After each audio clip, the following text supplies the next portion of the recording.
Avvalambor assalomu alaykum qarindoshlarim, bugun sizlar bilan bitada o'xshab chiqadigan hamda mazali bo'lib chiqadigan ekler shirinligini tayyorlashni o'rganamiz. Buning uchun bizga qizib turgan idishimizga 1 stakan suvni solamiz. Ketidan smalyo saroqlarini solib, yaxshilab aralashtirib, erib ketguncha aralashtirib turamiz.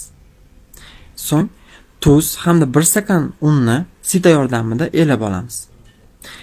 Masallarimizni yaxshilab aralashtirib, xamir holatiga kelgach, videoda ko'rsatilgan holatga kelib bo'lgandan so'ng 2-3 minut davomida sovutib olamiz.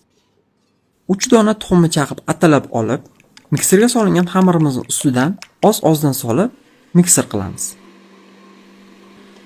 Xamirimiz maromiga yetib aralashib bo'lgach, qandolat qopchasiga solib, yulduzchali nasotka bilan listimizga chiqarib olamiz.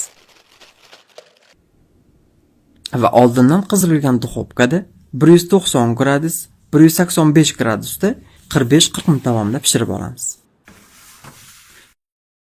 Zavarnoylarimizga xohlagan kremelarni ishlatishingiz mumkin. Shunaqa mazali bo'lib chiqadi, tayyorlab ko'rishlarini so'rab qolaman. Yoqimli ishtaha.